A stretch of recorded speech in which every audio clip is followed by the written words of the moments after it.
ask the question, do we have any public comments on the agenda items? I don't believe so.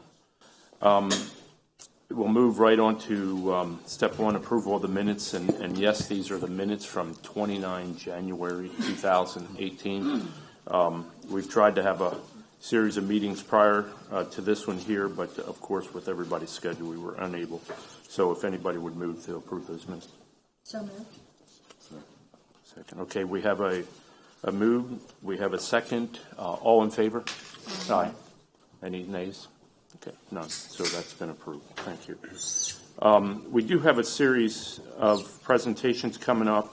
What I'd like to do is recommend to everybody here, and just so everybody knows, yes, we do have a quorum here.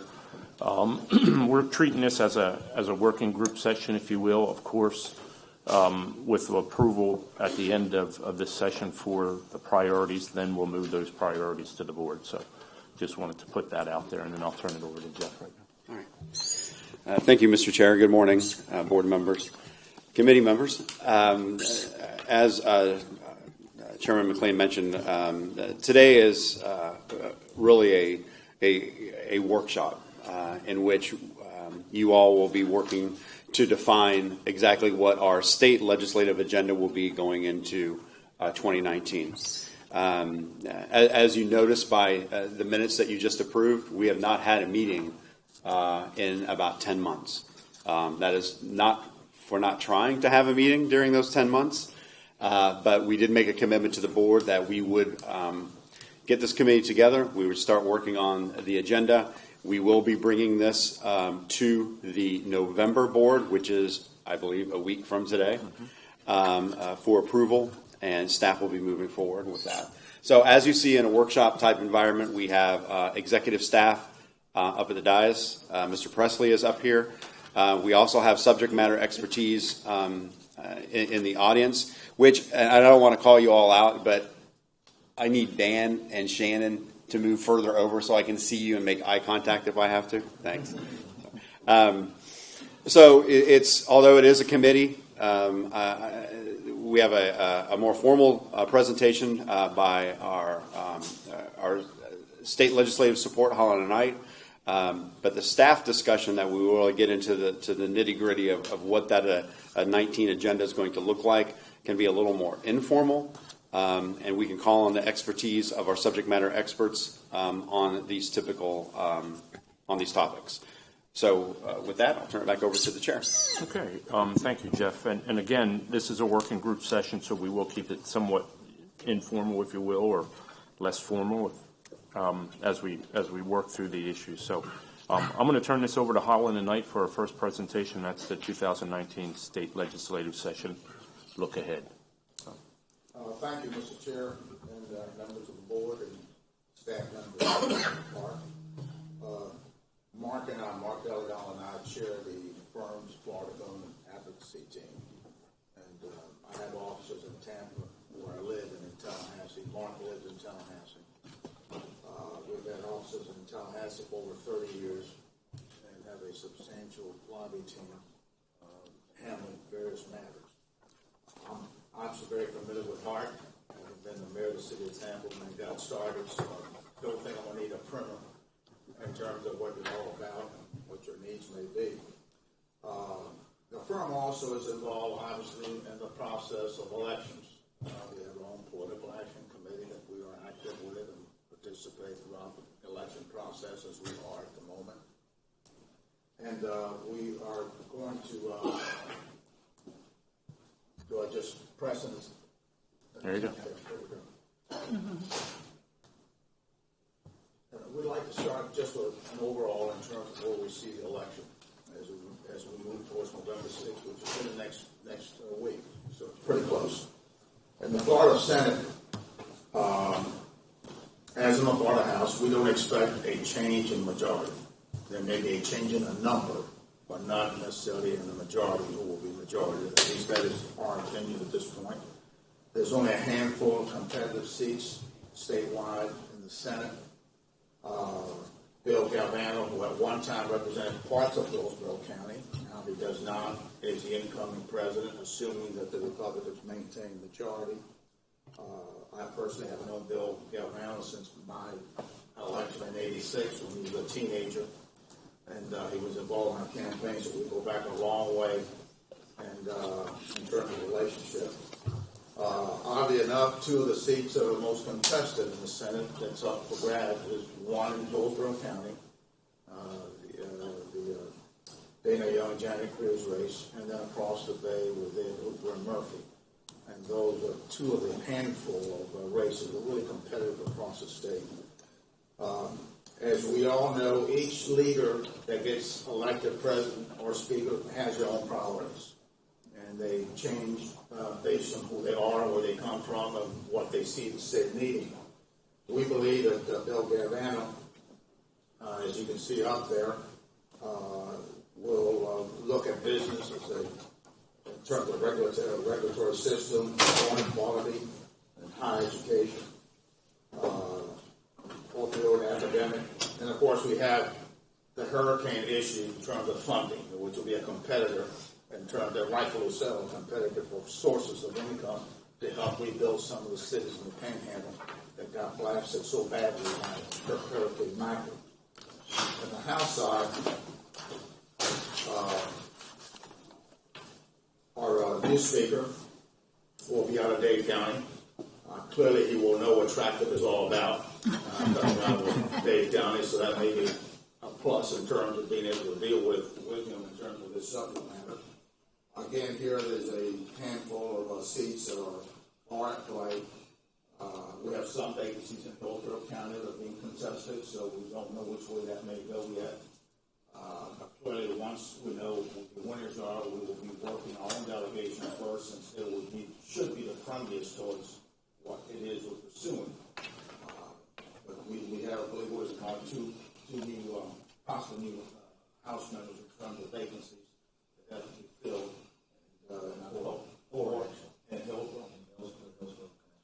And so we'll wait to see how that goes.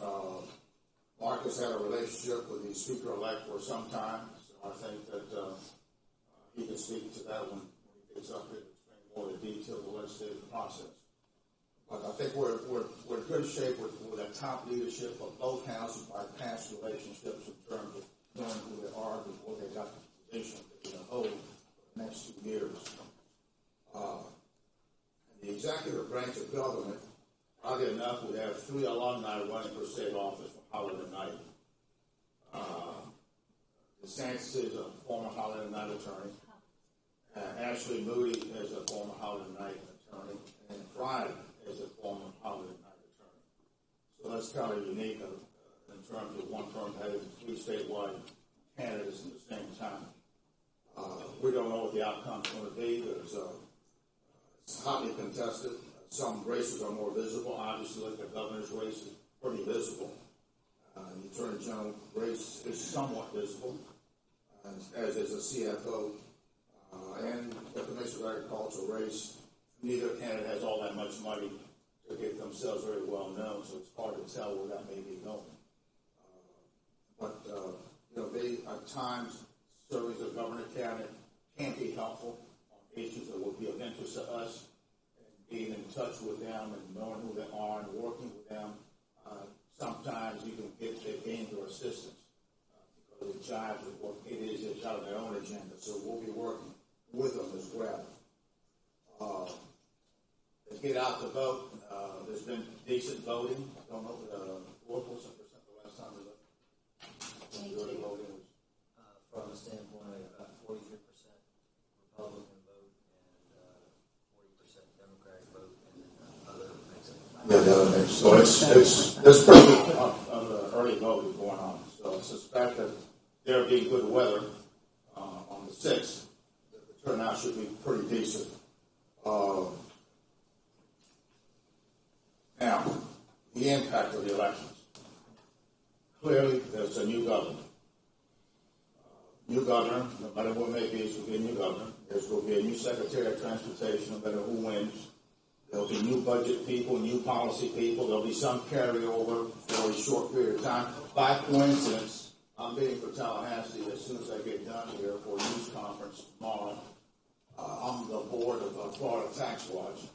And each time there's a new governor coming in, we prepare a transition book for each campaign to have so they can prepare themselves for the next 2 months after the election to get ready for taking office.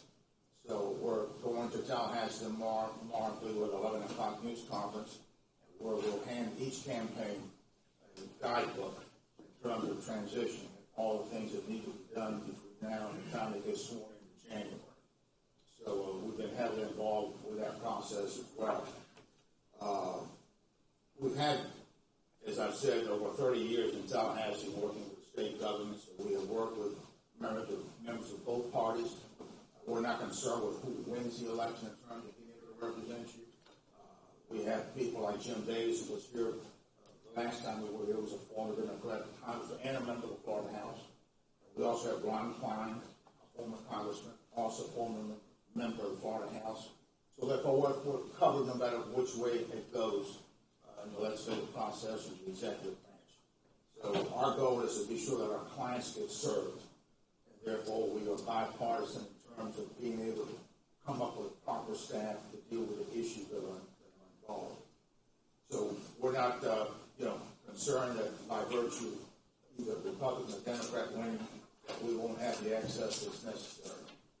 With that, I'm going to turn over the details of the upcoming session.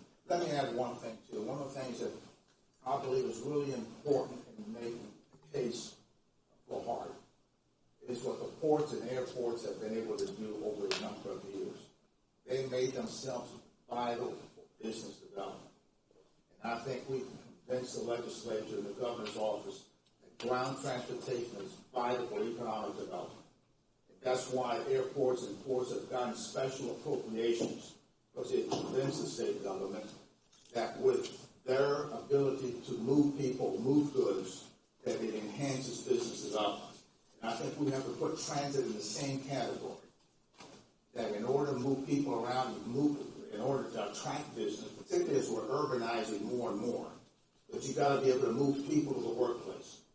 So I think we've got to not simply move people to the workplace, tie into economic development as much as we can, because it is a fact, it is true, that people will use it. As we get more compact, we have greater density, we have greater desire not to move the car around for 1 mile or 2 mile travel. So I think this has to be one of the things that we want to push strongly with the Florida legislature and the governor's office.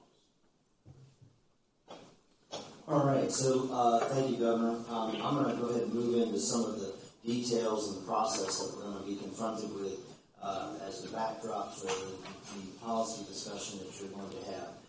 There's a chart there that shows kind of the process. Once the elections are over, constitutionally they'll come into town 2 weeks later. They'll organize themselves. That's more pomp and circumstance than substance. Even that December 11th date, before the end of the year, will be a bunch of reports and so forth. But January 1, it'll kick off, and it'll be big time, it'll be serious. And what we'll want to be is prepared for that. We will not want to be getting prepared on January 7th. We'll want to be getting prepared now, which is why you all are meeting and getting everything lined up. The session will kick off constitutionally the first Tuesday after the first Monday of the month of March, which is this year, March 5th. Let me flip over to a little bit of the budget process, which is the primary objective that we'll be looking to work in. There's been some changes to the budgetary process, particularly in the Florida House. Now every request for appropriations is essentially a legislative bill. So there'll be a detailed form which we have and have provided to your staff that we'll begin to fill out. It requires a number of pieces of information. At the end, it will generate a bill with a bill number, just like a policy bill. That bill, in order to have that appropriation eligible for inclusion in the General Appropriations Act, it must be heard in at least one committee of reference. If you don't make that first hurdle, essentially you're ineligible for consideration. This was a process that was designed by the current speaker to create transparency, and there's no reason to believe that the new speaker will not continue to do that. The Senate is a little bit more traditional. We still have to fill out the form but there's no requirement that it turns into a bill or no requirement that it be heard in an actual committee. I also want to mention the situation with the budget. Many of you have been around in times when there's been no money or less money and deficits, and there's been times when there is money. As I look at the forecast this time, I think we're looking at I wouldn't say a ton of money, but there is over $1 billion of recurring money, and I would say somewhere north of $400 million of non-recurring money, which is the pot we're going to be competing for. You could argue that both ways. I could argue there's $1 billion of non-recurring, or I could argue that there's no non-recurring. But a lot of the things that go into the estimate, which we can get into with actually the presentation in of itself. Let me move on to another part of it. The next slide. I'll try to flip that right. I got to look at my glasses. Okay. We've already started discussing. We met last week with your staff about how to position ourselves. Just because we're a transportation entity doesn't mean we have to only play within the silo of the state budget that deals with transportation. So, for example, if we've got a stormwater problem, which I understand we do, we may look to play in the natural resources budget for purposes of gathering some funds there. Another example would be we may have a security issue. Maybe we look for some funding within the silo of the state budget dealing with criminal justice and so forth. Some of that will be driven by what members of our delegation and friends of transportation get appointed to different chairmanships. And so we'll look to how that shakes out. The other thing, I know we have a significant request for a new maintenance depot. One of the things there, that's a lot of money. We can phase that in over time and ask for tranches as opposed to asking for all of them in one swoop, one fell swoop. Switch to the next slide. You guys are already working to get things lined up, which is great and highly recommended. The way we work, we do a lot of appropriations work, but we'll continue to work as we do with the budget sub-chairs and staff to outline priorities. We'll obviously be meeting with the Governor's Office and the Department of Transportation. One of the key things I want to emphasize is a successful legislative agenda doesn't just include hiring a lobbyist and then walking away. It includes having the active participation of people who are, I say real people, which are the people around this table, who are elected leaders, who are well respected, and who have a set of gravitas as such to participate in lobbying the agenda. So my ideal world is once you guys come up with your plan, we boil that down to a page or two. And then each one of you around the table would, at either locally in district visits, or when you come to Tallahassee, it may not be for a HART visit, but it may be for a FACT visit or a League of Cities visit, or other projects and groups that you're involved with. Maybe you're a realtor and you come up there on Realtors Day, bring your sheet for HART as well. The other thing I also believe is I don't believe that that politics is an Olympic sport. It doesn't happen every 4 years you show up. It is a constant 24/7, 365, drip, drip, drip, drip, drip. And so many is more touches, and you're competing for a finite set of time. Some of you that are elected officials, some of you have been in the Florida legislature, like Speaker Merman, and she knows that sometimes the squeaky wheel gets the oil. That's one tactic. The other tactic, you have a good idea and it's a need. So there's several other strategies that we'll be trying to highlight.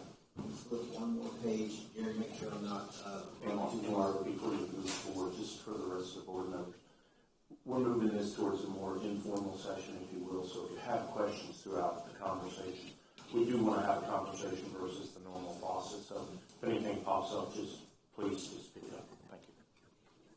I want to tag on that one of the things on this slide, I guess it's the second bullet from the bottom, that speaks in terms of coordinating with the League of Cities and the Florida Association of Counties, also the Transportation Association, Public Transportation Association. But what's not up there and what needs to be up there is leveraging the relationships that we have with the business community. That may be through their trade associations, like Associated Industries in Florida, or the Florida Chambers of Commerce. But I think the message that public transportation is essential for economic growth in our state is a winning argument. Looking to the last slide. What we do and what you will pay us to do is to help you with the strategy, help you shape ideas in the sense of how do you message a particular idea. We may be in a position at some point of saying, I can't think of one off the top of my head, but this dog won't hunt this year because of the politics that we're confronted with. We need to set that aside and look for a different environment. But priority number 2 is a very good one. It will sell well with the philosophy of the elected officials. You can count on us to arrange and coordinate meetings when you come to Tallahassee, and we will, as we've met with your staff and the chairman, it will be our plan to give you written reports that are updates on the policy initiatives that we're working on, but more importantly on the funding initiatives that we're working on. And we all need another meeting if we need something else. But I have found in my world that getting everybody on the phone once a week, even if it's for 30 minutes, is helpful to keep things going. So it would be our proposal for a subgroup of this, maybe the chairman and some staff, to have weekly calls beginning of the committee weeks. So that's how we plan to interface with you, and we look forward to answering any questions and hearing about your priorities. I've got a quick question. All the people that are currently running for the legislature, whether it's the Senate or House, they all have put in their committee requests as to what committees they want to be on. Obviously, you've got relationships with Galvano and with Oliva. Is there any sense of the committees in which are important to us, appropriations and transportation and budget, that we know what that makeup's going to be? Because obviously they're going to come in with their teams, and we're going to know who possibly is chairman, vice chair, who's going to possibly be on those from the other side, Democratic side. Any ideas? I mean, because I know that they've got a whole witch's brew of people that are asking for different things. Everyone asks for appropriations, and of course, nobody gets it except for who the House, Speaker and the President has. Any discussions from them as to who's going to be lining up in these committees? You want to take that? Generally speaking, I'm sure they have some idea who it's going to be, but probably it's not good internal politics to let it out at this stage of the game. Yeah. So I doubt you'll get an answer from either majority or minority party.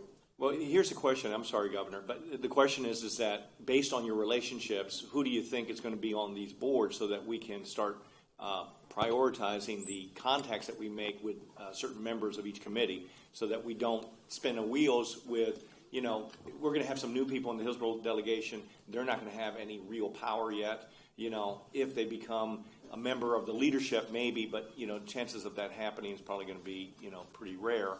So who do we have to start talking to, and who should we start targeting besides the obvious, the Speaker designate and the President designate?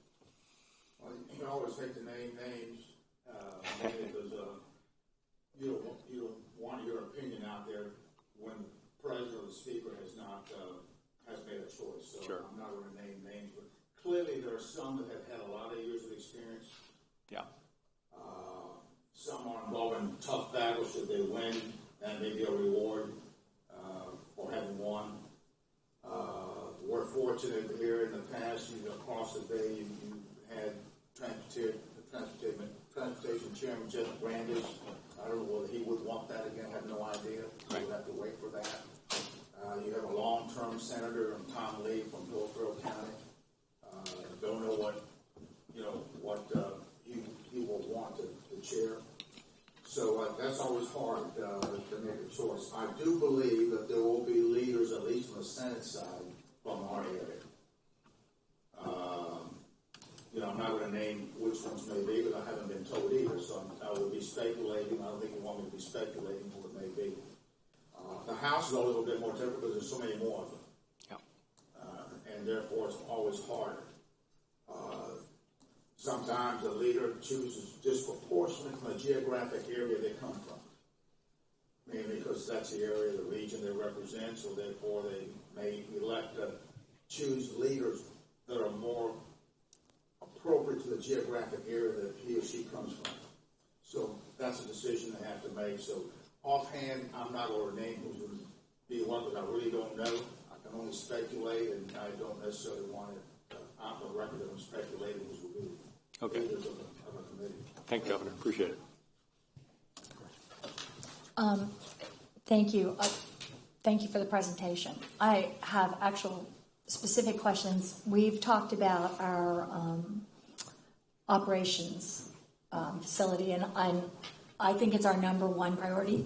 In fact, I think it should be our number one priority for the region. I can't think of anything that would affect moving people more than this. And we were, during Hurricane Irma, quite alarmed at the prospect of it flooding, of the roof leaking, of it being blown away, whatever else, because of the poor condition it's in. So I know, and maybe Mr. Stewart could comment on this more specifically. So I know I had talked to Secretary Gwynn, and he put it in the tip for, I think, $5 million, right?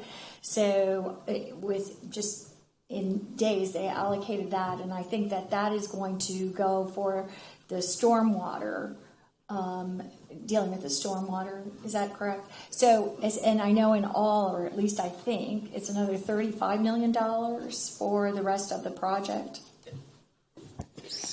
It is, and actually, we talk about in more detail in the next section, but we do know that we have the FDOT funding, and we already have our federal funding, but again, what we talked about, and the comment about, well, you didn't use the word cobble, I'll use the word cobble together a series of chunks of funding that we can phase for the development of that effort. But again, we get into more detail in the next section. Oh, okay, we get into it, because that's what I'm sorry, I didn't realize that, because that's when you said tranches. I was going to ask specifically about that, so if we can get into that. And the other thing, and I guess we can get into that in the next section too, which would be the, I'm concerned, I know that we made the application, and I thank you for doing that, for electric buses. We finally did that, but we didn't get it. And I know the critique of it from someone who knows it well said that we needed to make our first investments in it in order to start to transition, and then we could have been more eligible. And all over Florida, all the other, practically every single other bus agency has started their development in that, as well as all the big agencies around the country, Los Angeles, New York, everywhere else. So I'd like to, again, see how we can work with that or do that. Out of curiosity, do you know where it's going to be located, the facility?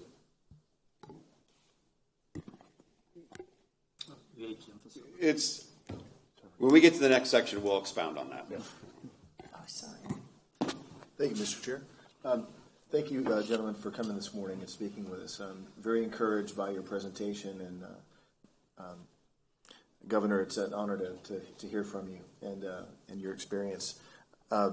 One thing I'd like to kind of dial in on, I love the idea of two themes: the drip, drip, drip message heard loud and clear, and I think that really resonates with me, given my experience on the HART board.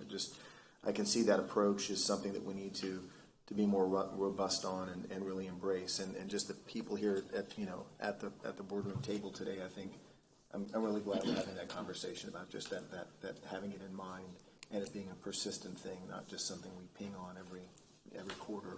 So the other thing was your approach on in mentioning the stormwater issue. Recently, and some may have seen this news, one of the large contractors in the nation, I think, is taking a different tack on P3s. Just kind of a side note, the P3 industry, there's an interesting direction that it's headed in, and I'm not sure exactly what that is, but it doesn't seem to bode well for funding, basically. So with that in mind, on your point about the stormwater, to me, it is going to take this, even if it's a supplement to some larger funding source, that patchwork quilt approach, that creative approach to working with the legislator to identify funding opportunities. And I love your example of the stormwater. And I'm curious as to what other examples like that project exist in our organization. Whether they be on the environmental side, whether they, on the personnel side, what creative, what non-transit funding, opportunities are there out of the legislature. So I just love that approach, and I look forward to really digging into that. And the fact that we have staff here today, I think I look forward to this, kind of the workshop dialogue, and maybe we can generate a couple of other new ideas even here today. But thanks again. I really appreciate the presentation. Any more comments? Okay. I believe we're going to turn this over now to Jerry for the state legislative priorities and agenda.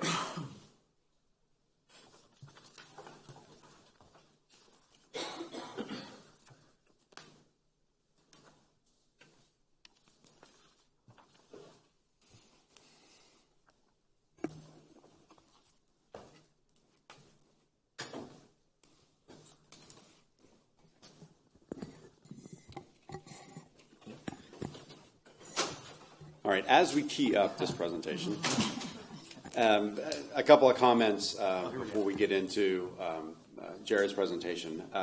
For some time, we've talked,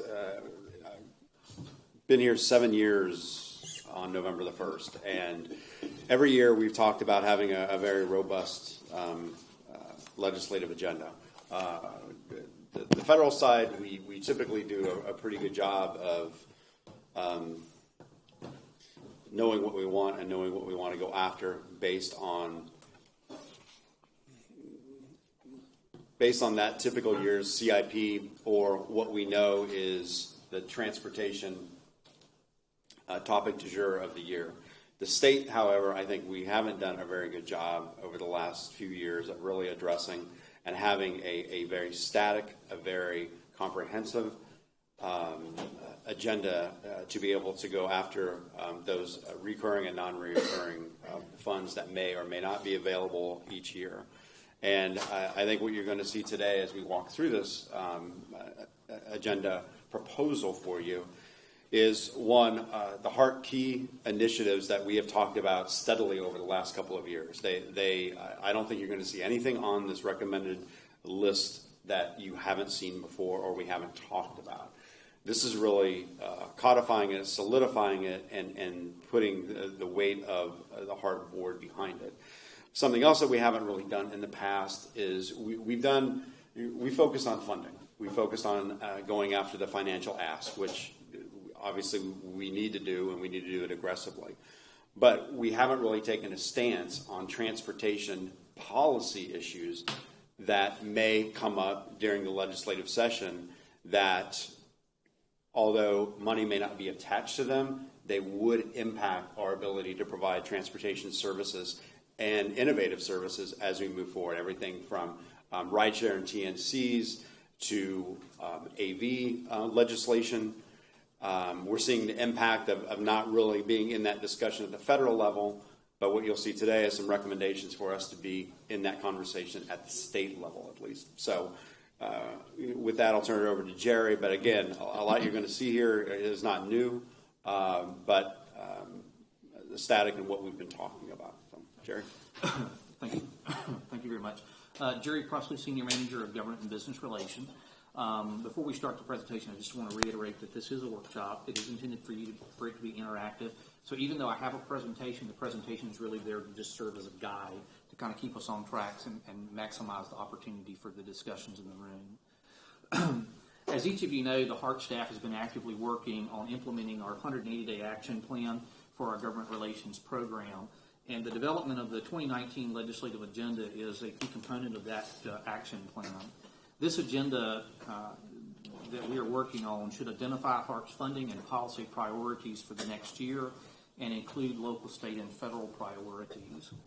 The purpose of creating the annual legislative agenda is really to help ensure that HART has a very well-defined, specific list of legislative funding and policy priorities that our agency supports and ultimately builds upon our mission, goals, and objectives. It's also designed to provide staff and our contract lobbyists with very clear goals and objectives so that we can develop an effective legislative strategy for the current year's activities. And finally, it's there to provide an effective tool for us to be able to communicate with our local, state, and federal partners.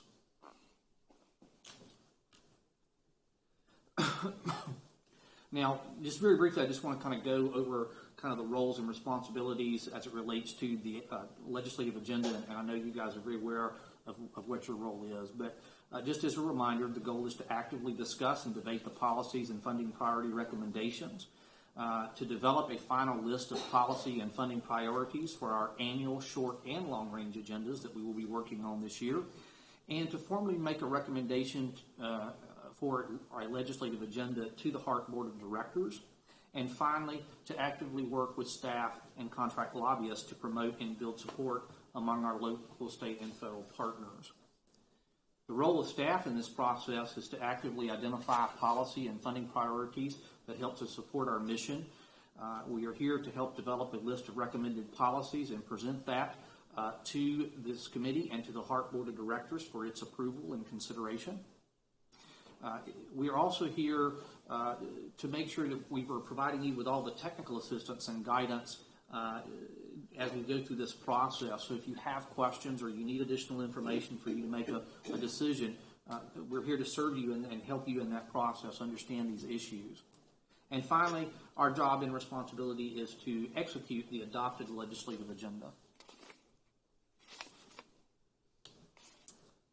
Now, HART staff has already worked and developed a short list that we're going to present to you today.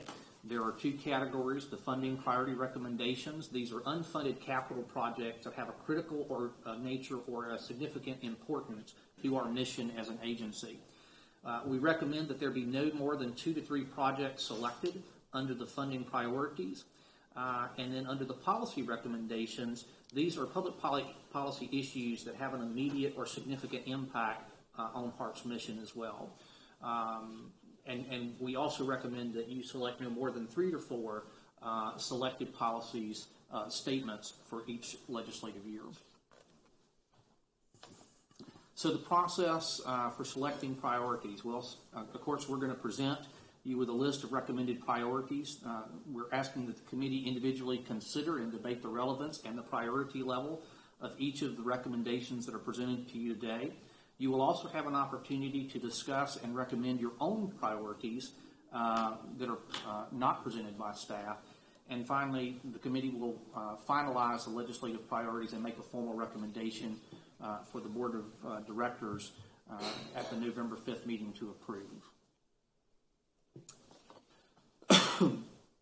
So what we're going to do, we're going to start off by talking about the funding priorities. We're going to go through and give you a quick overview of all the 3 recommended policies, and then we'll come back and allow you to discuss each one individually. I'm going to serve as your moderator through this process. And again, if you have any specific questions, we do have staff here that are subject matter experts who can help you in this process understand the issues or answer any questions that you may have. So the first priority that we're recommending is the heavy bus maintenance facility. This is a $17.4 million ask for the construction and demolition for a new facility. The project involves the site preparation, construction, and demolition work for a new facility. The original structure, the existing structure, was built in 1977, was last renovated in 1984 when we acquired the property. The facility does not meet current building code requirements, and it lacks the capacity to serve future expansion of our services. The total project cost for this particular project is between $41.7 and $47.2 million. The total project cost here that we have listed up here does not include the stormwater cost for correcting some of the stormwater management issues that we're having on site. But looking at the ask for a $17.4 million, this represents 55% of the cost minus the current $10 million that we have in funding for the project. As I understand, the Board of Directors approved roughly $3.2 million or almost $3.3 million back in July for the design phase of this project. And this is, as it was mentioned earlier, this is a project that is extremely important for us to construct because of its critical nature in servicing our fleet vehicles, as well as addressing some of the challenges that we're having on the property with flooding.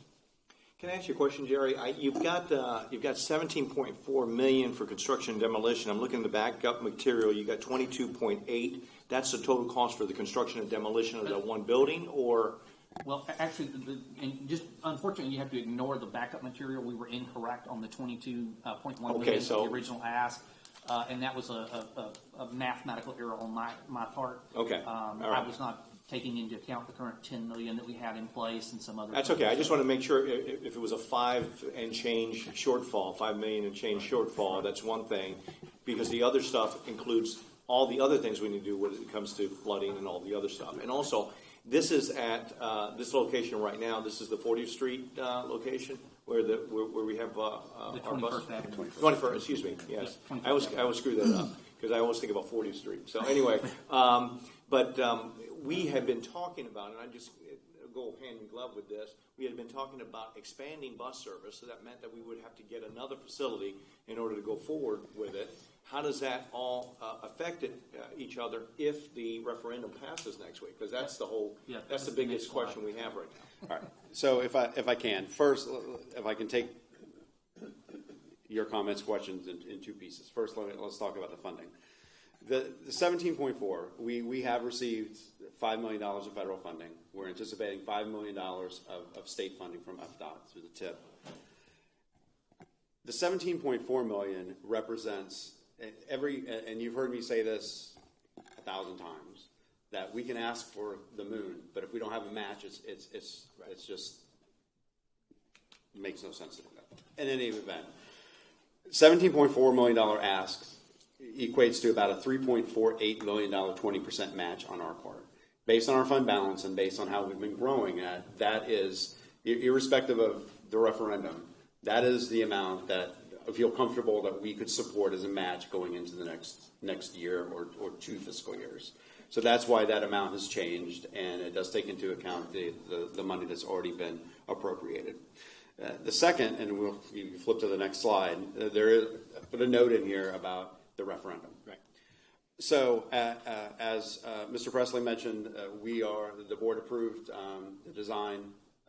We're in the process of designing the new facility based on the current facility's location and based on our current service model. So, in a week, if the referendum passes, we're going to put the brakes on the maintenance facility project. Because even if we were to hypothetically be able to advance the first 3 years of the funded TDP in the next 6 months, we don't have room for those buses. Right. So we would have to find a satellite facility right away to be able to do that. So the question is that you're still not going to refurbish the current facility. If the referendum passes, you're going to have to look for a second location. For another location. So you can do that first as opposed to trying to. Correct. Okay, that was my question. If the referendum passes. If the referendum passes, right. I mean, Okay. I want to make sure because if it doesn't, we're moving forward with the renovation of our current all facility. right, I just want to make sure because the note was in there about the referendum, so I wanted to make sure where we were going. If we were talking about, well, now that we have money coming in, yeah, we're going to do this right away. We don't have to worry about the shortfall that we have, or as what you just said. Okay, I just want to make sure we're clear on that. Appreciate it. Thanks so much, Jeff. I have a question with regards to that. So I understand that this facility, if we rebuild it in its current place, we have other investments already made there, and we can make it work, but only for the fleet that we have now or under currently. But I've asked about this several times, and it seems as though there is some benefits to be had by if we were to expand our fleet, even double it, even if the referendum passed, that we would have more than one operations facility to serve such a big county because of our physical size, and that it might make more sense to do that. And again, if the referendum passes, we'll walk in and it will be a completely blank slate of where we go with our facility. We are on the hook. I don't want to use on the hook. We have an obligation with the federal government for 30 or 40 years of our compressed natural gas fueling station. That's not going to be closed down and shut down or flip over to alternate fuel buses automatically. We have an obligation to maintain that facility, and we will have to, and we will continue to do that. We may be looking at two separate facilities with maybe another compressed natural gas facility, maybe electric chargers for electric buses, which is part of our conversation as well today. Or we may be looking at contract services. We may be looking at having someone else provide some type of service for us in some regions of the county where we won't have to have the responsibility of the actual capital infrastructure to support that. So as it stands right now, no referendum. We move forward with the renovation of our current facility. Referendum passes, we just stop, we reassess. There's a whole lot, as Commissioner Merman mentioned when we first talked about the referendum, when it was still a petition. Yes, when it was still an idea and a petition, is that if it passes, it's a whole new world. We go back out to the community, we find out what their needs are, or dig deeper into those needs, since we know we have the transit development plan. But it really is a game changer. And when we have this facility, I mean, we're moving forward right now. I mean, it's a week away. We're in the process of the design now for that facility. But even if we do find, to your point, even if the referendum passes and we move and we find another facility, we still have a viable facility that will need some maintenance and some renovation, depending on what the need of that footprint looks like. And right now, we can't clearly state what that looks like until we know what happens after next Tuesday. This raises for me several questions, your answer. So the federal investment in CNG, and I know that's part of the issue with federal investments, is that they expect you to maintain them for 30 or 40 years. And, I imagine a future where there's going to be, in maybe a couple decades, a change to not using CNG, to being all electric. So my questions then are these: how much are we into? And I think that what could happen with that would be that the federal government there would be something that would excuse that transition. But in terms of that, when you say the federal commitments for the CNG facility, how much is that federal commitment for that CNG? Like, if in the worst of circumstances, the federal government said to us, "You shut that down. You went all electric. You got rid of that, or you're not using that CNG facility, and we want you to repay this grant." We will have to get back to you on that number. Mm-hmm. The original project was, I will say, $5 million. We added 10. It's probably around $20 million, but I'll get back to you. The federal part of it, you're not sure though. It's part of that. It was all. Oh, okay. Okay, I'd like to know that. It wasn't all federal. We did put in some local dollars. I think it's worth knowing. Okay.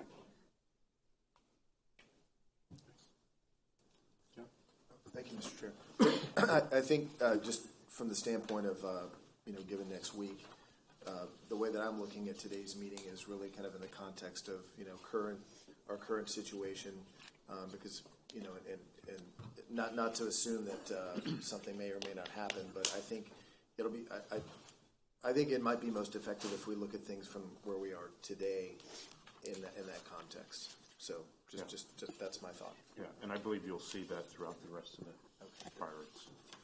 And if I can, we agree wholeheartedly. But that's why the funding requests that have a specific impact of referendum or no referendum, we only annotate. We want to make sure that we have that flexibility, because the board will be adopting this agenda the day before the election. Right. So we want to have the flexibility where we don't have to come back at the December meeting and revise everything that our legislative ask based on the referendum.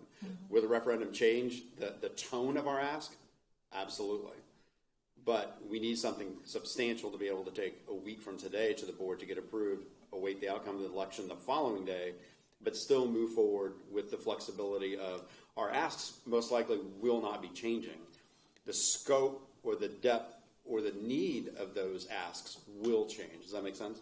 Yeah, yeah, and the footnotes are appreciated. Yeah, absolutely. Jeff, Yes, ma'am. I want to ask about this because what is your funding plan to ask for the $22 million from the state? And from the federal government and from Well, anyone what that are has. you specifically asking for from the state? We'll go back. Because you're going to have to be really specific. And the one thing I do know, because I went chair appropriation, is they're going to see $5 million going to HART in the work program. Correct. Guys. So they're probably going to say, well, why should we give more? And in $22 million, I would highly recommend not to ask for $22 million. I doubt seriously. I mean, I was lucky to get $5 million for Big Bend, and that was a critical roadway infrastructure issue. And we have not been successful in the legislature in the past, so I think we need to look at this as a building year. I'm just suggesting, but to go in with the $22 million ask is a little bit unrealistic. I'm sorry. And I But have. what is your plan for the $22 million to get funded? So our guidance before, and not from the board, but from previous support, was to ask big and ask for it all. And the same on the federal level. However, and I've had this conversation with Secretary Gwynn as well. Of all right, we have the 5 here, we have the 5 from the feds, we have the 5 from the state. We also just received the 2.3 for the streetcar. I mean, you can keep adding those up. They don't have anything to do with the specific ask. We can break this into phased components. One being the stormwater, and the stormwater ask would be under $5 million. Okay, so that could be broken out in a component of we want a stormwater enhancement because we can't renovate that building without having the stormwater done. Right. So we could have a breakout of the stormwater as its own ask for the facility as a footprint. So the footprint itself is $17.4 million of what we need based on the other funding that we've received. However, stormwater isn't part of that ask. But we can look at it as an ask of that footprint and make that number smaller. I think you need to get the ask under, a big ask is right at 10 million or a little bit under. I mean, that's a big ask for us. Okay, enormous ask is 22 million, and it's not realistic. It's just my opinion. But because you're already getting $5 million in the work program. Right. So I'm thinking maybe asking for another $5 million might be realistic and is there any, are you working towards a P3? Do you have any match for the dollars? That's always critical. With legislative minds, they always look and say, "Oh, are we going to be the one that's going to be on the hook for this project?"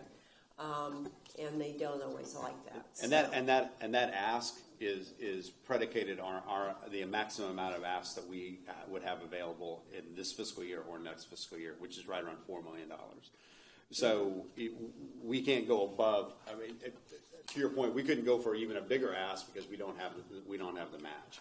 So anything under the 22 or the $17.4 million we have the ability to match those funds. So if we were to go to a $10 million ask or a $4 million ask for stormwater, we have the ability to show that we have that match in the bank. I mean, Okay. we have the ability right now to do that. The $5 million's for stormwater. Stormwater, yes. Okay, and you have $4 million to match that. Yes. Okay, so if you ask for maybe another, I still think it's a lot. I think the Hurricane Irma is going to take that a lot of that $1 billion. I mean, they're having to rebuild the whole town. And to me, I mean, you've got help. I mean, there's just so much going on up there. So I think we just have to be realistic and go for something we can get. Maybe ask for a little bit higher, but don't try to be so high that they're just going to put it in a pile with all the other Right. ones. Good, John. And I'd like to add, just very quickly, just so the committee understands, from the legislative agenda perspective and developing a legislative agenda, what we're saying is this is a project, and this is the money that we're asking for, not necessarily in this year, in the sense of we expect to get it all this year, but we know this is what our need is, and then part of our legislative strategy is to figure out how much can we realistically expect to obtain, and what different pots of money, as Holland Knight alluded to, where can we realistically achieve as getting a certain amount of money, which obviously will be a lower amount than what the legislative agenda identifies. And we know that this might be a legislative priority that is a multi-year priority. So the total ask may be $17.4 million that we whittled it down to from the 22. But realistically, in this legislative session, we may only be able to get $5 million or $4 million, and then this will need to be a priority in the upcoming year.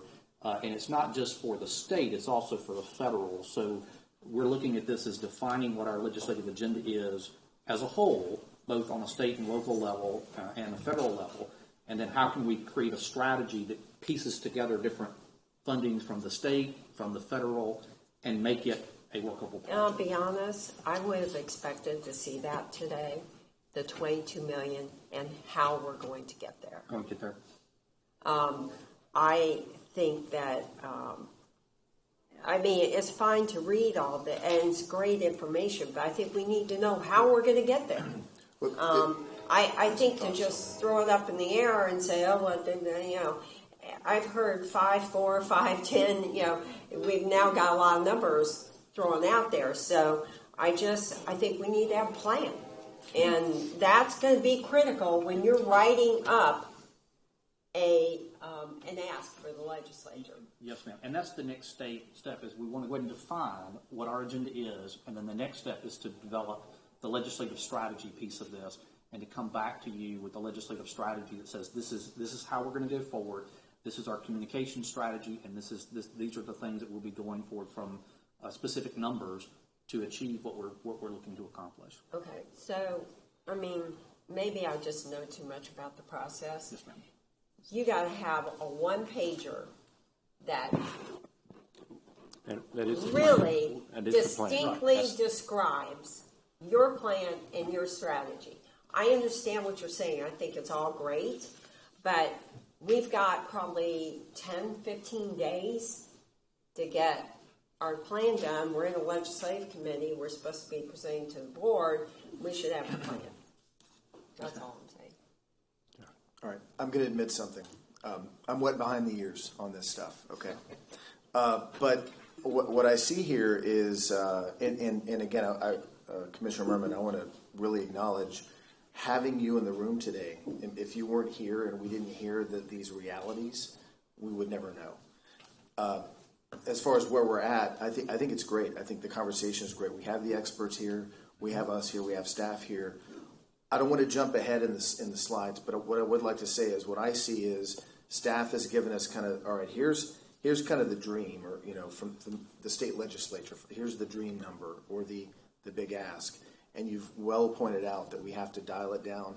My thought is we have to be specific and strategic, and that's where I kind of referred back to the presentation that Holland and Knight did, on the stormwater strategy. As we move through the other priorities, I'm looking at the CAT AVL, and I'm thinking, all right, the ask is 4.8 million.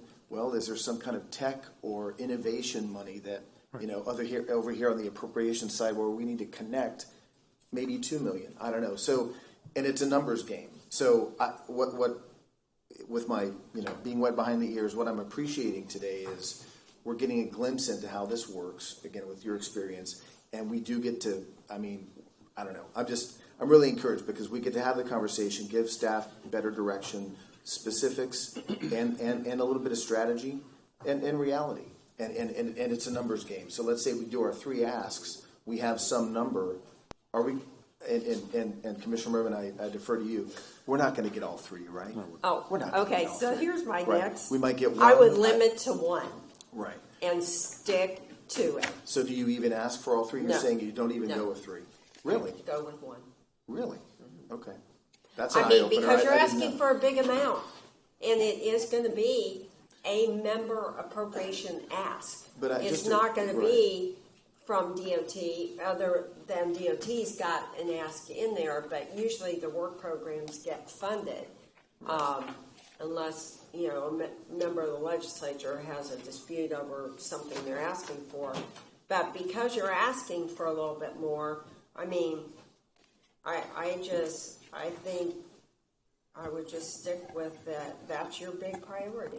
What if we do this? And again, deferring to your idea of the 1, they are prioritized from 1 to 3. My thought is that it's incumbent upon us to rely on Holland and Knight to kind of take and correct me if I'm wrong, guys, take what we talk about today, and perhaps there's another a rethink on that, given intel that they find out about.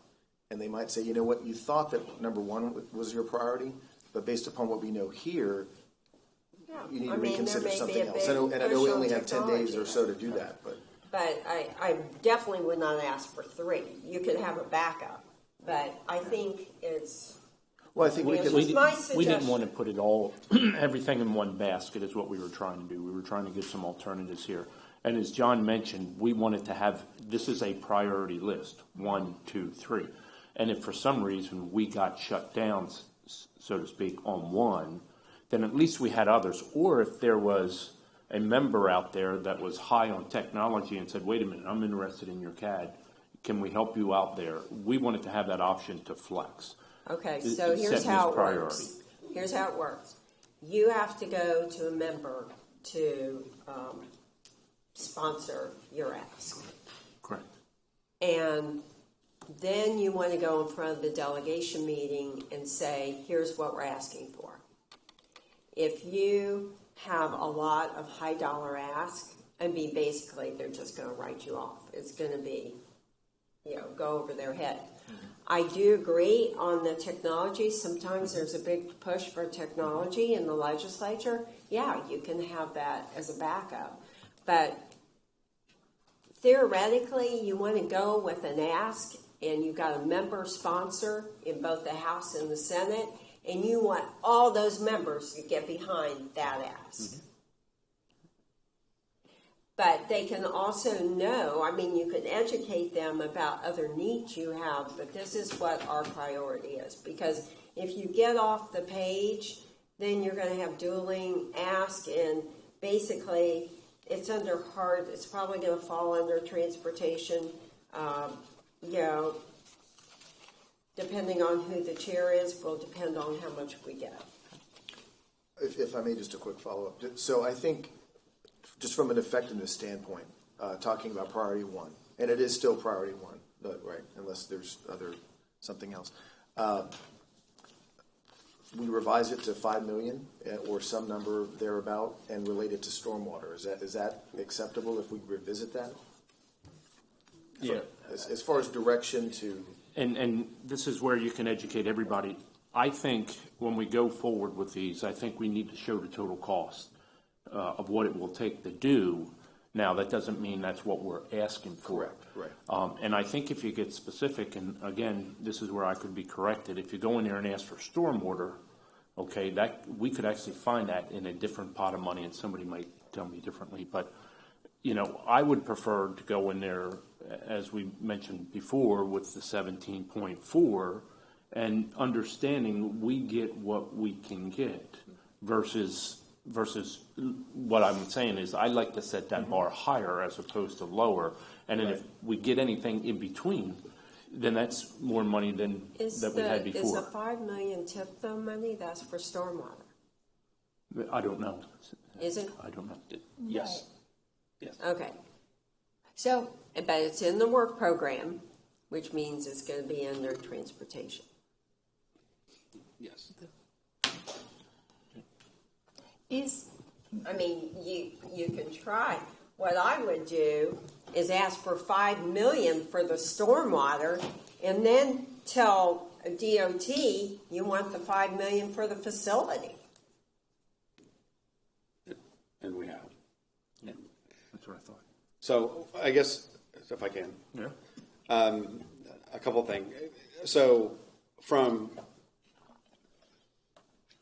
your perspective, Commissioner Herman, and as a legislator, if you were to receive the HART one pager that had $17.4 million on it, but then had it broken down underneath it, what would you focus on as a legislator? The big number? No, because all legislators have multitude asks. And it's not just one, I mean, you're only going to get so much. Every member is probably gets so much money, unless they're chair of the committee, and then they can help direct more. But I think, yes, they need to know the total cost of the facility, and that's what I'm saying. It needs to be broken down of how you're going, what your plans are to completely fund the facility. And as Mr. Presley mentioned, that is the next step. After I know we talked about the dollars and we have the dollars, but what we really need from the committee is the prioritization of the projects themselves. And then we will work with staff and Holland and I on breaking that project down into those pieces that are much more descriptive for those decision makers in Tallahassee to be able to do. So if we can, if hypothetically the committee today approves the number one ask of the maintenance facility, starting this afternoon, we're going to start breaking that maintenance facility down into those known components that we can make into a one-pager that make it very clear that here's the total cost of the project, but here are the incremental costs by fiscal year that we would be asking you for assistance for funding. If I may just briefly, so if I was the one told to go into a legislator's office and I had the one pager and I had these priorities in front of me, this is how I would lay it out. You can't have a CAD AVL without a bus, right? So the heavy maintenance facility is our highest priority, bottom line. Next is a CAD AVL. And then, on the innovative side, we have electric buses. So I just want to express that I'm okay with the priorities, and I think you guys did a fair job of that. So I would just like to reiterate, too, that I'm totally okay with the priorities. And as I said, I think it's really critical that, I'm very worried about the operations center being operable, especially if we have Hurricane Irma come here and have something like that, or even just a really bad storm. From what I understand, I think it's very threatened, but not only it's just so out of date, and it's really a barrier to us growing, whether we get the tax or not, to us being able to function. To me, as I said, it is bar none the top regional priority for moving people. Top more than anything, and above all else. And so I just think it's really critical that we build on that. I'm glad to have it outlined too in this way, and to kind of understand the big picture a little bit more than the. And I appreciate your points, Commissioner Merman. I just, like having it set out this way, like having this discussion about maybe what's what we need and then what we might be able to achieve. And I think it's an important discussion that we've taken a year to have, so I'm Right. glad to have it now. And we still don't know, obviously things could be very different next month depending on who goes where, even if we have the same or somewhat the same Senate and the same House. Certainly having it, depending on what governor it is, and depending on a little, somewhat on kind of the, if there's some somewhat shifts in power and things like that, about what we can do and about what kind of priority might be put on transit. So I think it's great to have all of that available to look at. And I do like the priorities a lot and think they're great things to identify. And even if it's not for the legislature or the federal government, even if it's just for us starting to identify what we need to do, I think it's a good one too. And if I could, I would suggest, because it's a part of this particular first ask, this priority, we probably should revisit with the city about the stormwater issues. When we first, and you probably recall, we did this about 5 years ago or 4 years ago, when we started looking at how we might acquire some land, partner with SwiftMud and with the city about trying to put the facility in having some kind of retention pond or some other thing in order to do it. Now that we have passed a couple of years ago, our special assessment for stormwater, you might want to talk to them about how we are actually, alleviating that particular situation. And you may not need as much of a, you'll have a little bit better partner now with the city than you did before. And I think the city's been a very good partner through this entire stormwater effort. I will say, from the time that they, and with SwiftMud. Well, partners are good when they're talking to each other. They're even better when they have money. So that's what I'm saying. So we have a little bit more money now to deal with stormwater, so you might want to revisit it to see how we can actually partner better. And we will do that. And a lot of the need at the 21st Avenue facility, a lot of the flooding issues have been reduced and mitigated somewhat based on that relationship that we've had with the city and SwiftMud. A lot of it now is the internal infrastructure that is underneath our parking lot, where we're starting to see not sinkholes but caved-in areas, and it needs to get done. Got it. Thanks. Have you even tried to do a P3 on that? Like, there may be somebody that has some property somewhere that is looking, and is this, I don't think you're in the opportunity zone, are you? I don't think we are. I don't know if it's defined that far. No, I don't think it goes is. that far. I think Are you in we're too far any east. economically depressed area? Do you know? We will look at that. But I'm just saying, I don't think we a are. P3, I mean, it does take some time to write it up. Right. But to just put it out there, I mean, you never know. I mean, there are developers that have property all over the place looking for something good. If I may, and that's kind of what I mentioned earlier, just keep an eye on the P3 topic, because there are some concerns nationally that it's, I don't know, just keep an eye on it. I'm not discounting it, but so, and I'm hoping it's a good funding source, but there are some indicators that are happening right now that are just show signs that it's there's some trouble there. So in that general industry. So for transparency on the maintenance facility, I have mentioned this before during our budget discussions, but if the referendum does not pass and we move forward with this plan of renovation, I had planned on moving forward with a financing plan in the next 6 months to be able to get this going. I mean, we have the ability to set aside that debt service to be able to do this.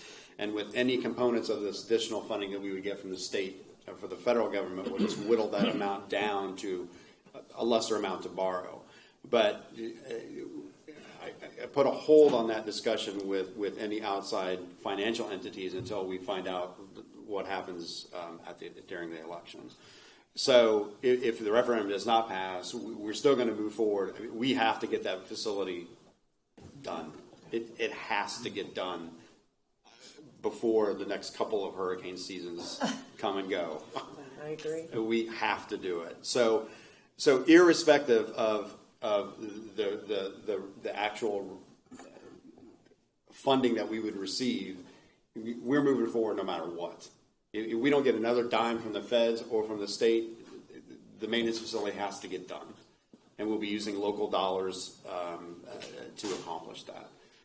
So any amount that we can get for this facility will be very grateful for, and use it to cobble put these pieces together. But again, this isn't we're only going to move forward only if we get any additional funding. It's not. We're past that stage. This is a project that has to get done. So. Okay. For the respect of time and all, and I've heard a few folks mention it, do we need to go through the rest of the priorities? I believe everybody has read them, or do I have a motion to move forward with the 3 priorities as outlined? I believe that we move forward with the 3 priorities. I've got a motion and a second. All in favor? Aye. Any opposed? Okay, so moved. We'll move forward with the priorities. We'll go to the policies now. Okay.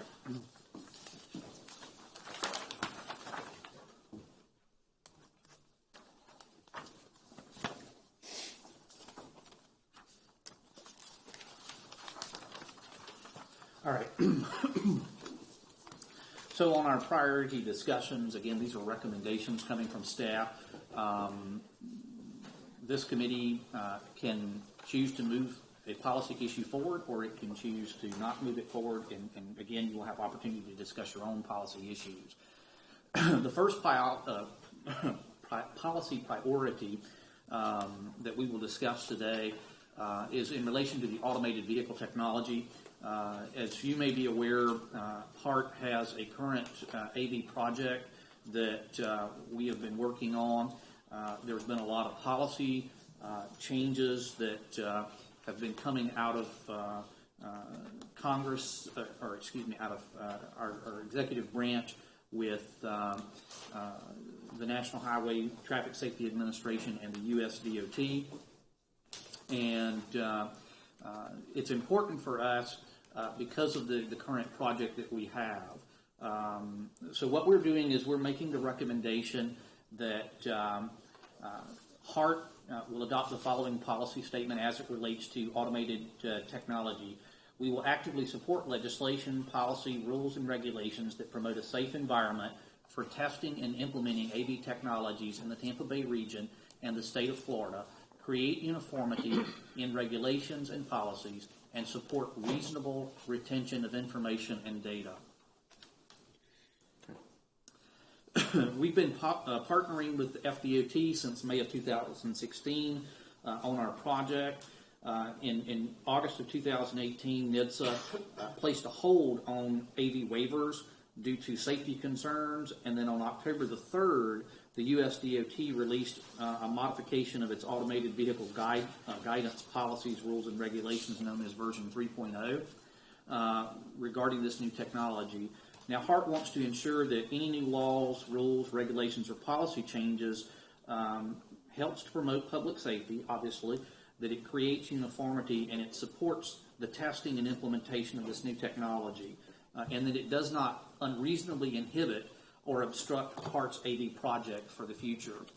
We do see this as viable technology, and we want to be able to continue to research it to see if it's applicable for our agency and for our region. And so with that, we would love for you guys to discuss your thoughts on this particular policy and whether or not you feel like it is something that we can adopt and move forward with. Thank you, Mr. Chair. Thank you, Jerry. Good presentation so far. I'm just going to jump right in. I'm a supporter of AV technology. I know there have been some issues, and NHTSA has kind of paused on this. But when I look at this relative to the other priorities, which I think are all good recommendations from staff, again, I don't mean to jump ahead in the slides, but there's a financial component. If you want to jump ahead one slide to priority 2 in the issue summary. Again, I'm not knocking electric vehicle technology by any means, but an electric bus costs $700,000 versus a diesel fuel bus, which is $450,000. So I think when I compare those two policy priorities, we have a general policy, related number one priority, but the second one has this kind of, I wouldn't call it financial burden, but it has this component that says, we want you to support this, but it actually costs more.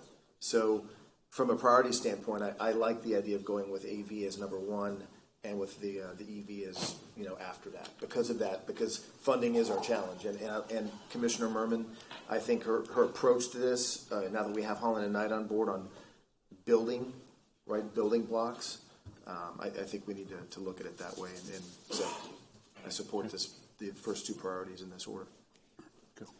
And thank you, Director Melendez. I wanted to give a quick update. This doesn't have a direct impact on, hopefully, on the decision to support AV or not, but I wanted to give a quick update on, Mr. Presley gave an overview of where we have been with our current AV. We are bringing the contract to the November board. We were holding off until the December board. We're bringing it to the November board, which is a week from today. The reason being is that with our Holland and Knight support in Washington, as well as working, discussing this with APTA, as well as the manufacturers of the vehicles.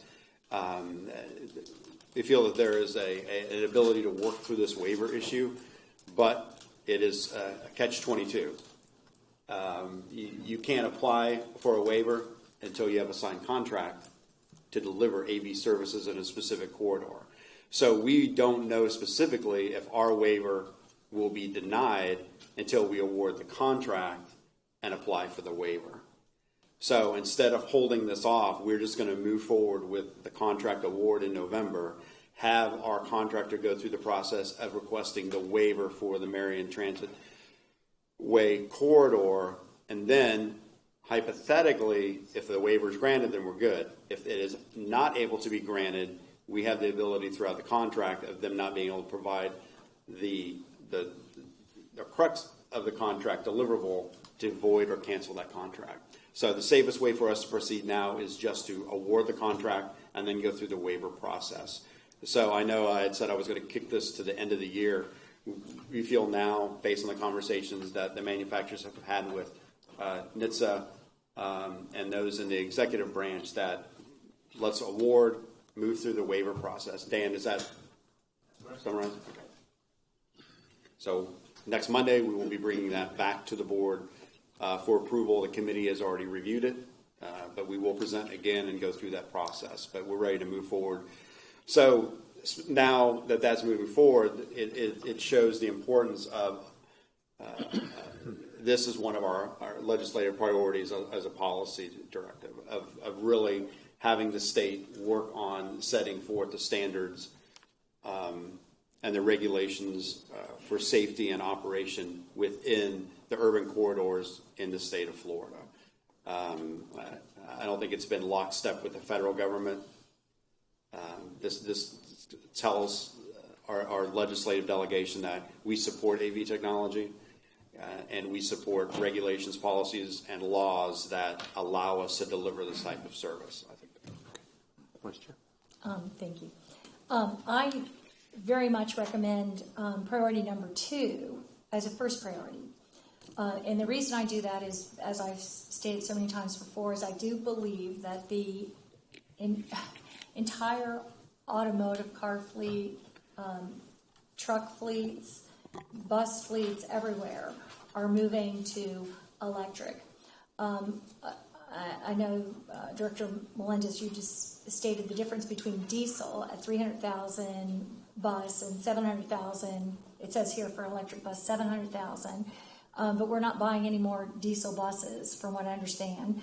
And so we're then comparing it to, and they're heavily polluting, and they've practically broken our agency this year with the cost of diesel going up.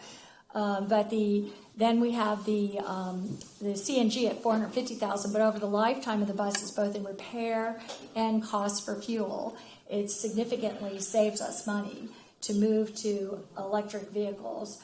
That's pretty much what we're finding out from all the other places, and that's why every place is doing it, and that's why the federal government is funding it. I think it's the most likely way that we can move into a better technology future.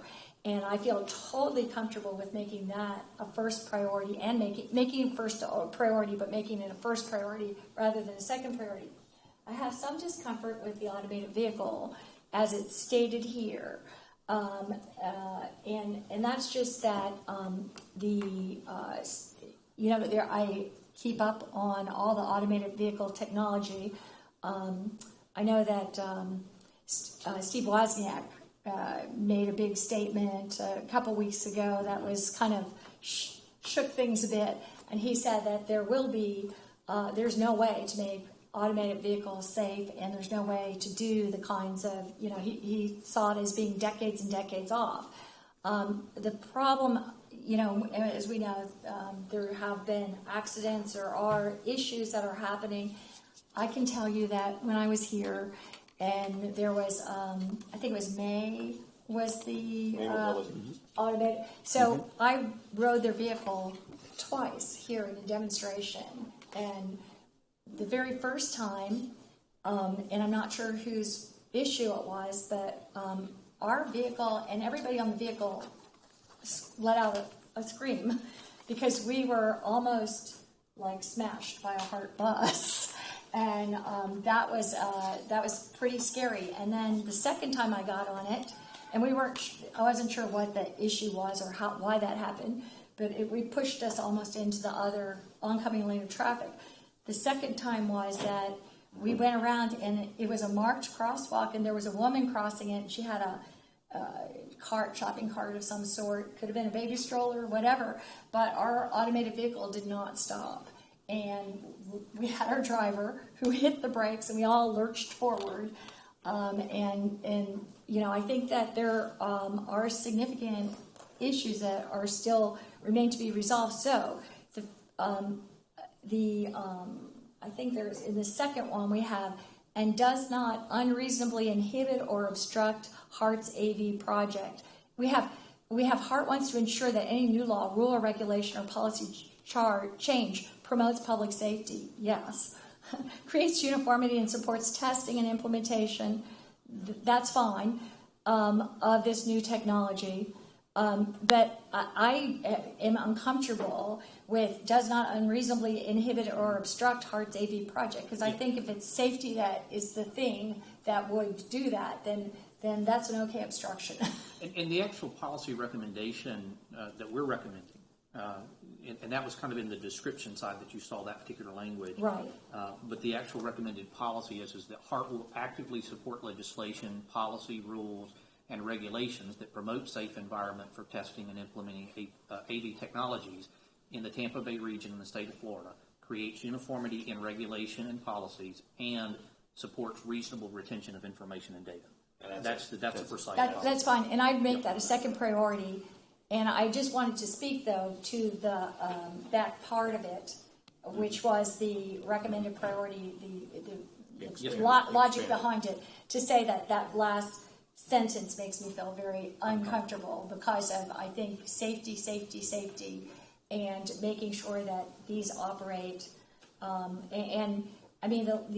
There's lots of problems with the latest information and how the automated vehicles might intersect with the walkable world, and I think that that's a real concern about how they would move forward, because we want to, because I'm all, and I think the public and everyone is looking for walkable communities now. They're looking for a transit that works, and to live. So many people are moving closer to home. They don't want to do the longer commutes and everything. So I just, it's looking more and more like the automated vehicles as the technology is moving forward now might have a long time before they know how to stop for a person crossing a street, or a kid that runs out for a ball, or any of the other people that just jump into this, the kind of crossing and things, and pedestrians' safety, which is such an issue here, that have very concerns about that. I definitely can't argue with safety. It's safety and welfare are paramount. One thought on the, I guess, an opportunity. I have a friend up in Tallahassee, and from what I understand, they operate electric buses in Tallahassee. I've never ridden on one up there, but I don't know if there might be an opportunity to do a little more research. Again, I know we have a tight window. We need to get this done today, but it would be interesting to see how it's going up there, because some of our state legislators probably may ride those buses. They have 2 electric buses there that they got early on in the first grant, which all these agencies applied for, but HART did not, unfortunately. So but now we have 2 in St. Petersburg too, if you want to ride them. Yeah, actually, I might could do that. Yeah. So it's not a network-wide thing. It's more of a pilot, sounds like, or not pilot, but just a starter 2 vehicles up in Tallahassee. I should say they're moving into more deployment. They were one of the first ones, and Gainesville got them. St. Petersburg is just getting theirs. From time of order, and this is true of all buses, to the time that you can, and correct me if I'm wrong about this, but to the time that you can actually deploy the bus is about 2 years. And there was a limited number of electric vehicles even being made in the country, because there was Proterra, then they started BYD in California. Now they went from 150 a year to, and there's 2 in Canada now, but 150 a year to 500 or 600. So Yeah, I have a quick response, but Jeff. So to the AV recommended policy priority, and again, the recommended policy statement is that the HART is going to support legislation, policies, rules, and regulations that create incentives for transit systems to purchase electric fleet vehicles. So back to the comment about the cost, what we're looking at here are policies for the legislature to create incentive programs. So it's not so specific that Correct. Right. And it's, as an example, the SAP ones that are just now rolling out, they receive those funds from the feds to be able to roll those out. And also with that 2-year commitment, it's, if we were to start today and we're given the money for those buses, it's the ordering time, it's the infrastructure, you have to permit, and then you have to receive the charging stations, and then decide on which route is going to be able to have those utilized. And so it is this is definitely a multi-year strategy to be able to request the funds. But this is really why I really like this policy statement, is it's setting forth hey, we support anything that will provide additional incentive money for us to be able to have vehicles that reduce overall carbon emissions. And I think that's the point. I think, and I think the policy statements they're fine. Just a quick follow-up note. There has been a lot of support in the state legislature in leadership from Senator Brandis on AV technology. What I would be curious to find out more on is, if I was a legislator and I was given the one-pager and I knew that electric buses cost more, it might almost send not a mixed message, but you're asking for money over here, but your top priority is you want policies that will trigger additional costs over what you have now. You have you guys were the first to do CNG in the state, the refueling. You're headed down the CNG path. So to me, I don't know. I definitely concur with the safety side, and I can't argue with that. But those are my thoughts on that. Can I just make a recommendation to, these aren't, you don't know what issues are going to come up in the legislature. So these aren't really priorities, these are recommendations. And so I wouldn't necessarily put a priority on these issues, because if a policy comes up, it might match with one of these recommendations. So I would just say leave off priorities and just make them policy recommendations. Okay, good point. Good point. Okay. Yeah. Because I did want to say you do not want to make Senator Brandis upset I know. about AV. us not being for AV. Yeah. For the sake of clarity on this, how does, as collectively as a board, do you guys support the policy statement for the AV technology? Yes. Yeah. Yeah. I do.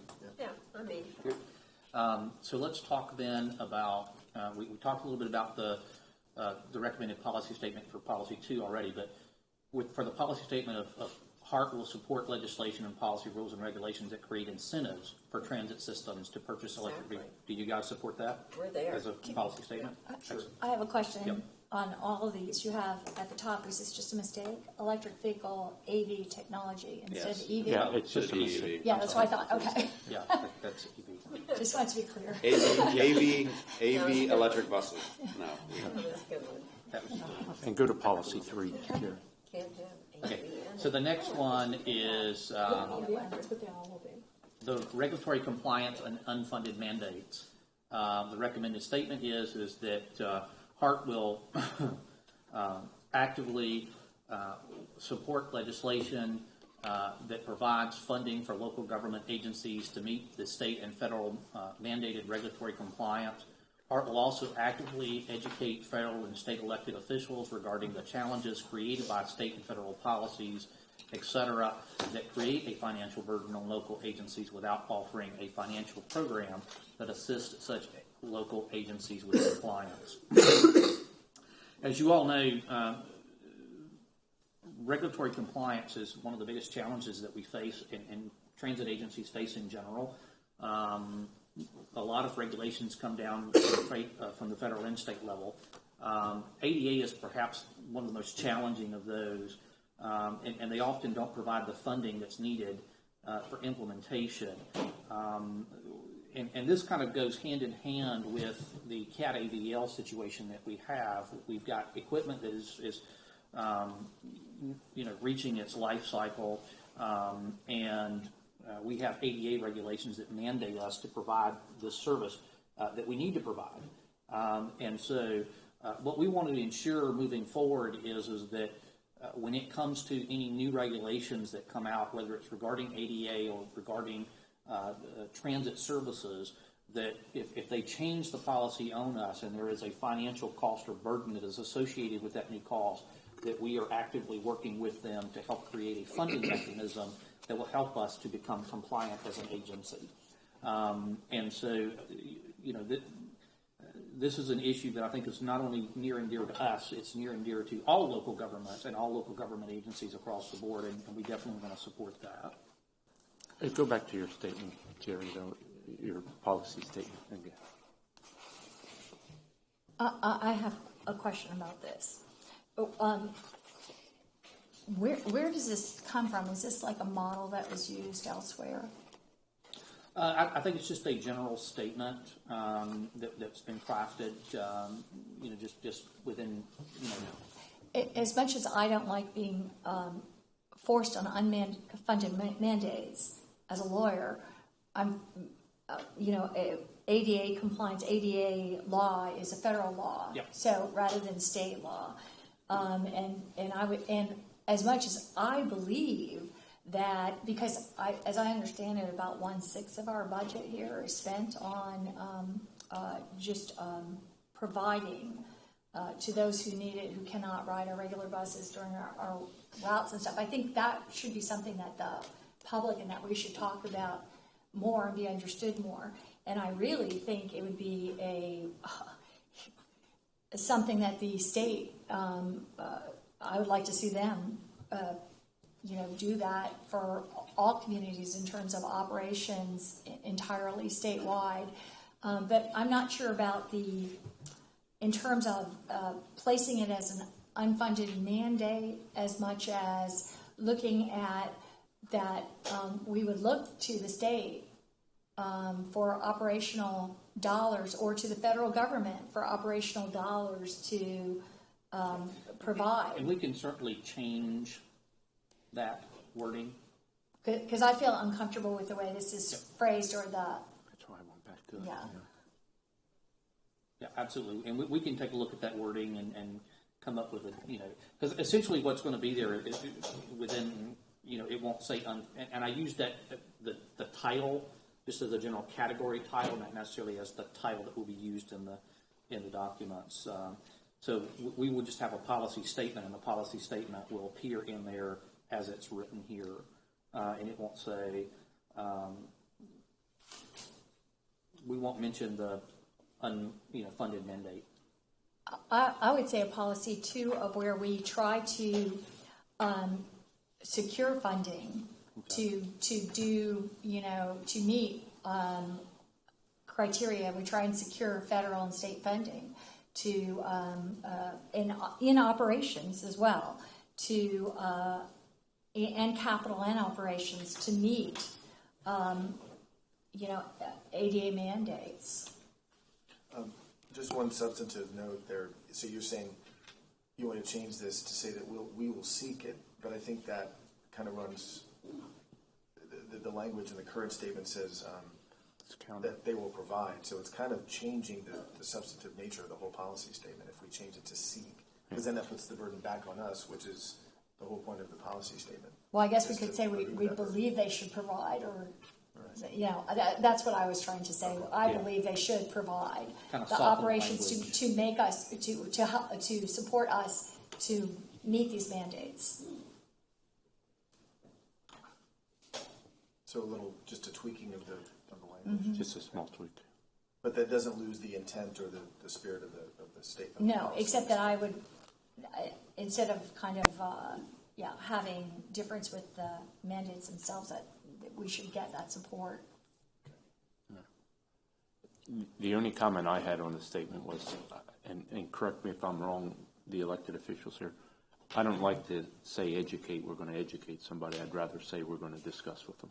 I don't know how you feel about that, but I look at that. It's really more advocacy than Right. education. Right. I mean, you're advocating There you go.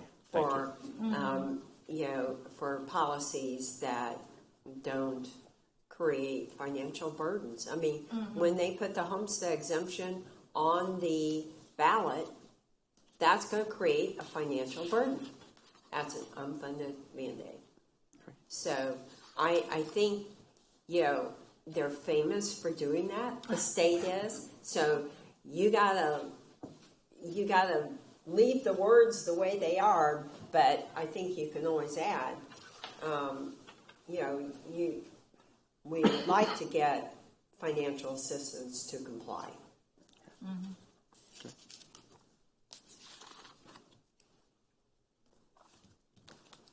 And do we have another one, Jerry?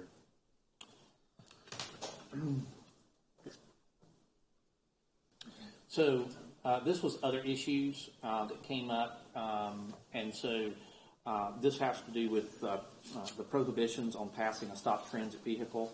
HART is suggesting coming up with the following policy statement: that HART will support legislation that prohibits motor vehicles from passing a stop transit bus in unsafe areas and or limits the ability of vehicles from going around the buses in areas where there are no bus pullouts when it may be unsafe for vulnerable road users.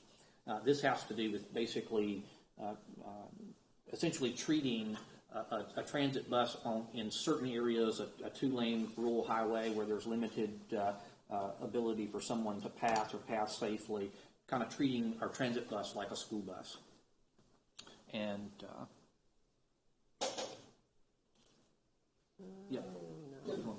I'm not crazy about this at all. Good morning, Chair, members of the board. Basically, this initiative was proposed by Polk County Transit Authority. It's being recommended next year by the Florida Public Transportation Association. It will not affect rural areas like the city of Tampa.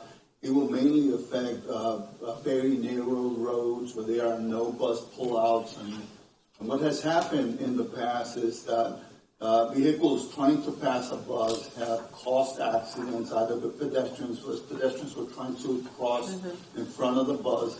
So it will not be affecting the core services that we have. We might have one or two routes in very narrow neighborhoods that may be affected by this. But simply, they're proposing it, and they're seeking all the transit agencies to support it.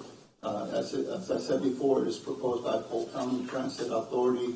It will not affect most of the urbanized areas as we currently operate. Well, as it moves forward, there will be a lot more clarity added to it, right?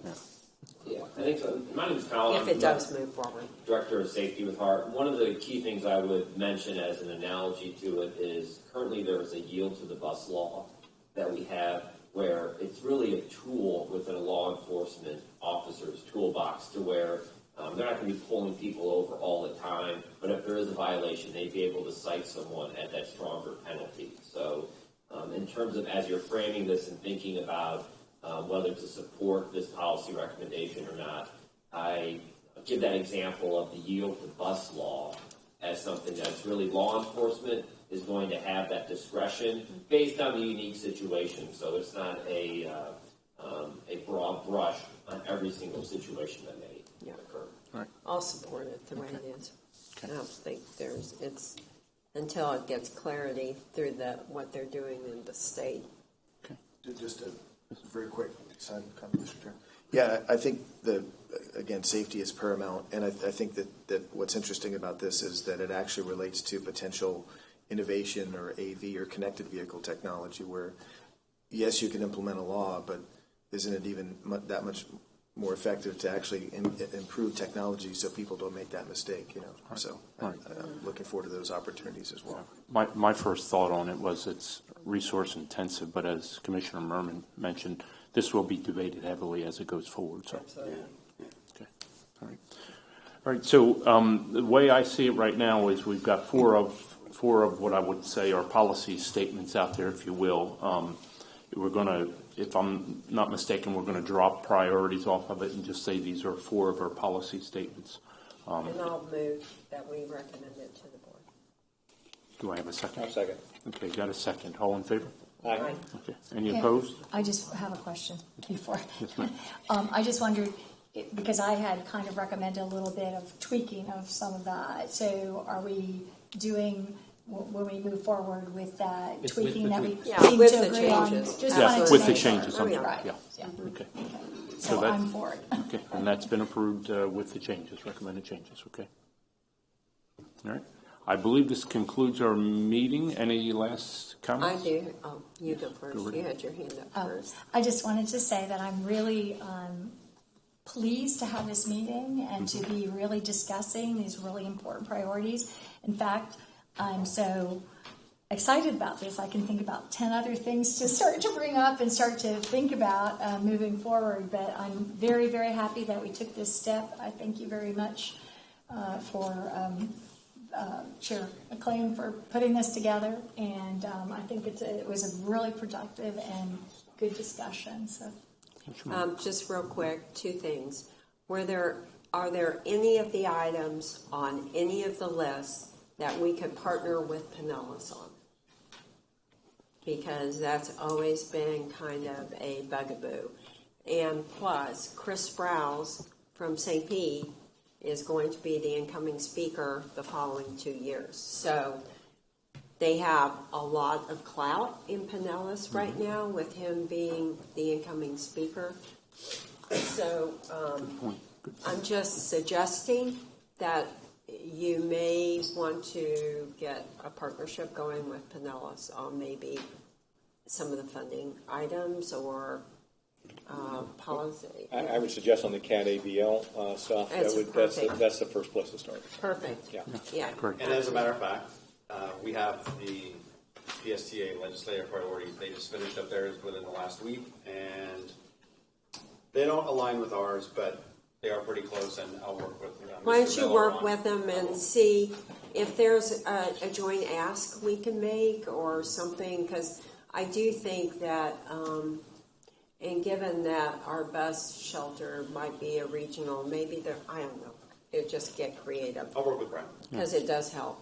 And what was the second? Let's take that for action, Jeff, if we can get back to this committee on it. Oh, I would, I think when we left our last meeting almost a year ago, we did discuss, that we needed to discuss how we were going to bring more money into HART, not just from governmental dollars. So I still think that discussion needs to be had, whether it be any kind of public-private partnership. I know the streetcar does, the advertising, but I think it's important for us to analyze that and see if there are other opportunities out there. Yeah, good point too.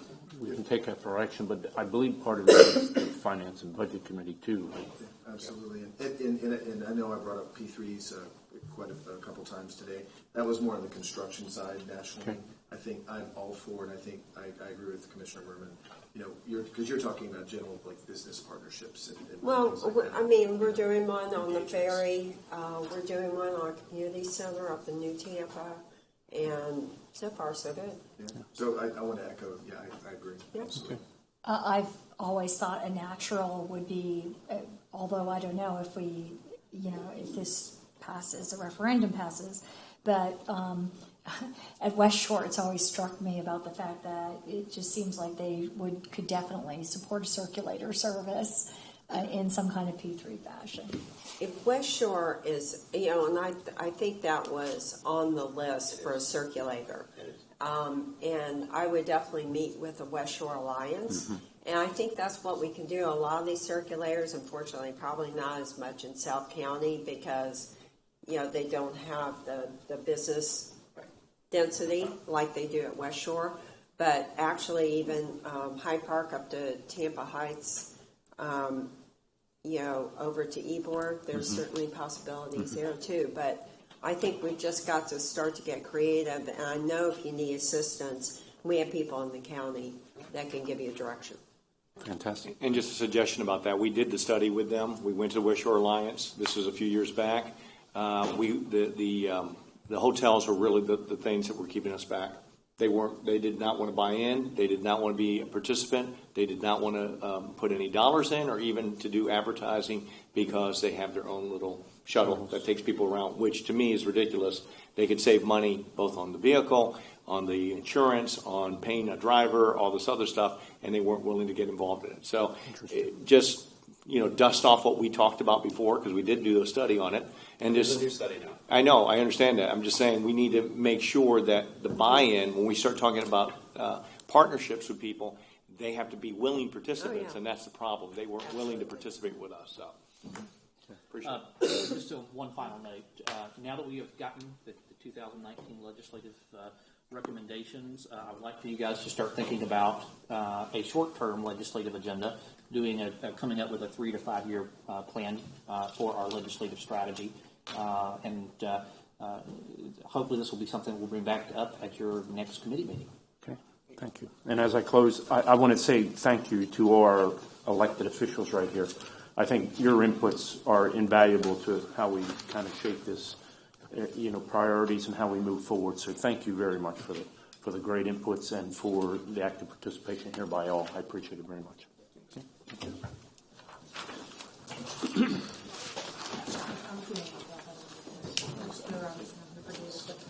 Doesn't know anything.